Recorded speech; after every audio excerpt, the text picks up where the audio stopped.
অভিষেককে ঘিরে রণক্ষেত্র সোনারপুর। অভিষেককে লক্ষ্য করে ডিম জুতো, উড়ে আসে কিল ঘুষি। উত্তপ্ত জনতার রোষ পেরিয়ে নিহতের বাড়িতে দীর্ঘক্ষণ আটকে ছিলেন। শেষমেশ 1.5 ঘন্টা পর বন্দি অভিষেককে বের করে আনেন কেন্দ্রীয় বাহিনী।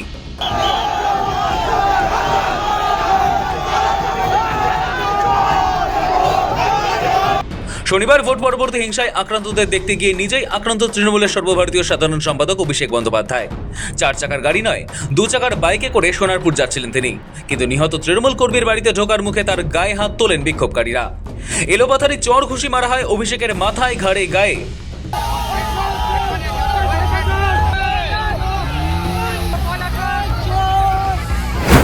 চার চাকা ছেড়ে বাইক, তারপরেই চরম বিশৃঙ্খলা।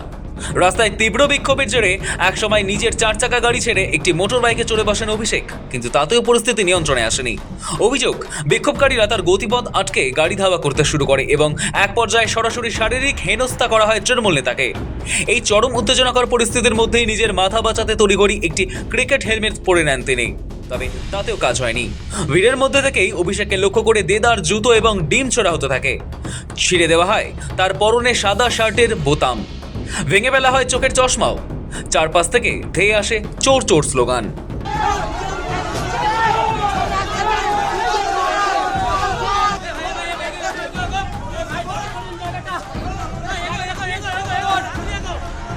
কোনো ক্রমে প্রাণে বেঁচে আক্রান্তের বাড়িতে পৌঁছন অভিষেক, কিন্তু বাড়ির বাইরে উন্মত্ত জনতা তখনও অপেক্ষায় ছিল কখন অভিষেক বাড়ির বাইরে বেরোবেন।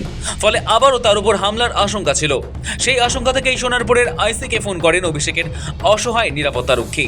শনিবার সোনারপুরের অভিষেকের ওপর হামলার নজিরবিহীন শারীরিক হেনস্থার ঘটনার পর এবার গভীর ষড়যন্ত্রের অভিযোগ তুলেছেন তৃণমূলের সর্বভারতীয় সাধারণ সম্পাদক তথা ডায়মন্ড হারবারের সাংসদ অভিষেক বন্দ্যোপাধ্যায়। নিজের ভাঙা চশমা সংবাদ মাধ্যমের সামনে তুলে ধরে তিনি অত্যন্ত ক্ষোভের সঙ্গে দাবি করেন মেরে ফেলতে চেয়েছিল তাকে। একই সঙ্গে এই ঘটনা রুখতে ব্যর্থতার দায়ে মুখ্যমন্ত্রী শুভেন্দু অধিকারীর জামানার পুলিশ প্রশাসনকেও তীব্র নিশানা করেছেন তিনি। আমার অপারেশন হয়েছে, চোখে ঢিল ছুড়ে মেরেছে, চশমা ভেঙে দিয়েছে। কিন্তু যে পরিস্থিতি আজকে এরা তৈরি করেছে, আমার মনে হয় সিপিএম এর বা ওই মধ্যযুগের বড় বড়তাও এদের কাছে লজ্জা পাবে। এটা মাথায় পড়েনি।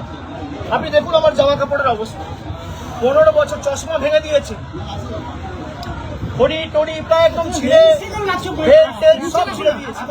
পুলিশ কোথায়? আমি হয়তো বেরিয়ে গেলাম।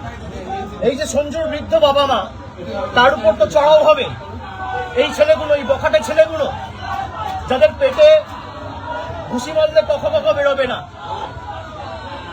আমাকে বাইরে থেকে স্লোগান দিচ্ছে চোর, আর বাংলার বর্তমান মুখ্যমন্ত্রীকে নির্লজ্জ দোকান কাটার মতো হাত বার করে টিভির পর্দায় 5 লক্ষ টাকা ঘুষ নিতে দেখা গেছে। এরা আমাদের প্রাণে মারতে চায়। মেরে দিক, আমার মৃতদেহ উদ্ধার হোক এখান থেকে, কিন্তু আমি জায়গা ছেড়ে যাবো না। স্থানীয়রা নন, তাই বিজেপির বহিরাগতরা। হামলার ঘটনার পর সোনারপুরের সাধারণ মানুষকে সম্পূর্ণ ক্লিন চিট দিয়েছেন ডায়মন্ড হারবারের সাংসদ। তার দাবি, এই নক্কারজনক ঘটনার সঙ্গে স্থানীয় বাসিন্দাদের দূর দূরান্তের কোনো যোগ নেই। অভিষেকের বক্তব্য, সোনারপুরের আম জনতা তাকে কোনো রকম বাধা দেননি, বরং তারা আন্তরিকভাবেই স্বাগত জানিয়েছিলেন। স্থানীয়দের কেউ এই হামলায় জড়িত নন। অভিষেকের অভিযোগ, রাজনৈতিক উদ্দেশ্য চরিতার্থ করতে আগে থেকেই দক্ষিণ 24 পরগনার ওই নির্দিষ্ট এলাকায় নিজেদের লোক ঢুকিয়ে রেখেছিল বিজেপি। সম্পূর্ণ পরিকল্পনা মাফিক বহিরাগতদের এনেই এই হামলা চালানো হয়েছে। এবং আমার কাছে হোয়াটসঅ্যাপ রয়েছে, হোয়াটসঅ্যাপের কমিউনিকেশনের স্ক্রিনশট রয়েছে। দেখুন, এখানে মিডিয়া রয়েছেন, তাও চাল ভাঙার চেষ্টা, ঘর ভাঙার চেষ্টা, দেওয়াল প্রায় ভেঙে দেয়, জানলা দরজা ভেঙে দেয়। আমি আমার কাছে সব রেকর্ড রেখে দিয়েছি। পুরো ঘটনাটা ভিডিওগ্রাফি হয়েছে, হোয়াটসঅ্যাপের মাধ্যমে জেলা পুলিশ সুপার, আইসি সবাইকে আগে থেকে অ্যালার্ট করা হয়েছে যে এখানে কিছু বহিরাগত লোকেরা জমায়েত করেছে, আপনারা ফোর্স পাঠান, ব্যবস্থা নেই।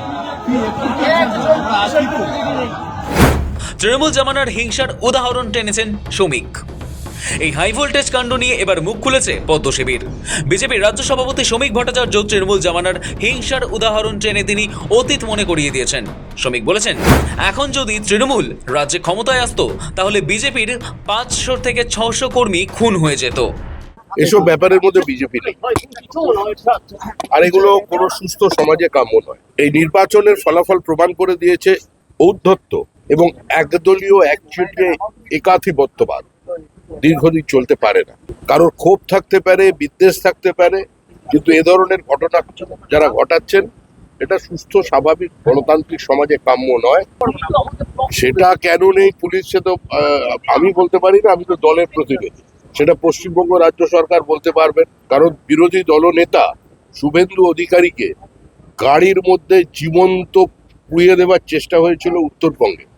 বিরোধী দলনেতাকে সভা সমিতি করবার জন্য 104 বার হাইকোর্টের দরজায় যেতে হয়েছিল। যা অত্যাচার তৃণমূল কংগ্রেস করেছে আমাদের কর্মীদের সঙ্গে, আমাদের মহিলাদের সঙ্গে, আমরা সংযত আছে ছিলাম বলেই আজকে তৃণমূল কংগ্রেস অক্ষত আছে। আমাদের জায়গায় অন্য কেউ থাকলে, যদি তৃণমূল থাকতো, আজকের ক্ষমতায় আসতো, আজকে এখানে আমি দাঁড়িয়ে থাকতাম না, আমার 500 কর্মী খুন হয়ে যেত।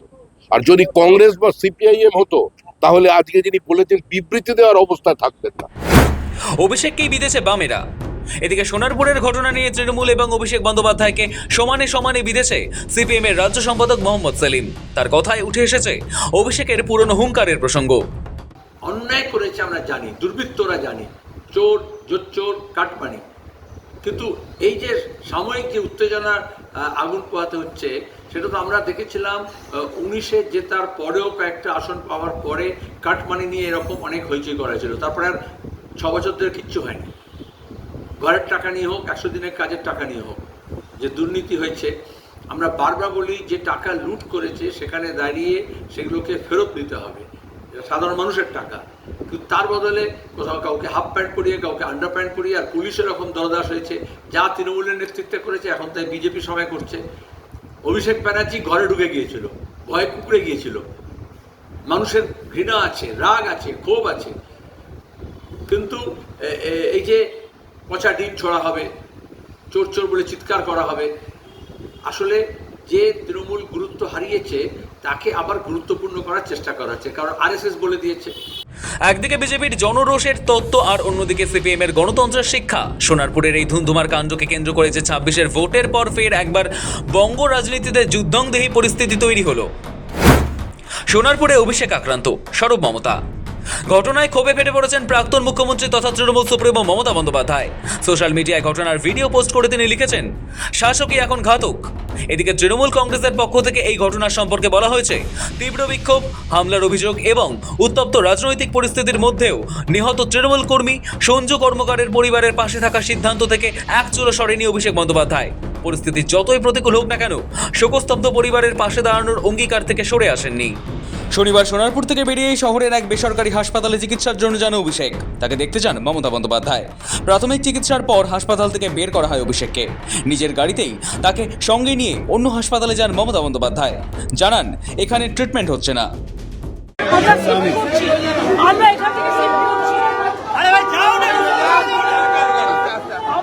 থেকে শিফট করছি, এখানে ট্রিটমেন্ট হচ্ছে না। পিছিয়ে যান, পিছিয়ে যান, পিছিয়ে যান, একটু পিছিয়ে যান। আমরা শিফট করছি।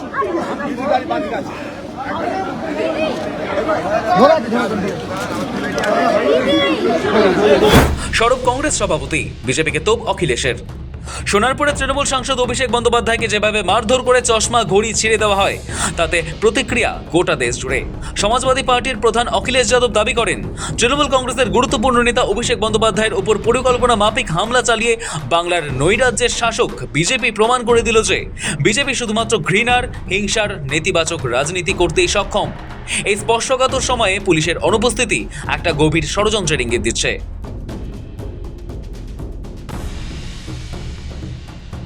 এদিকে কংগ্রেস সভাপতি মল্লিকার্জুন খাড়গের অভিযোগ, একজন বিরোধী সাংসদের উপর হামলার ঘটনায় ইচ্ছাকৃতভাবে পুলিশের অনুপস্থিতি দেখা গিয়েছে, তা বিজেপির প্রতিহিংসা এবং নিপীড়নের রাজনীতি প্রমাণকেই স্পষ্ট করে দেয়।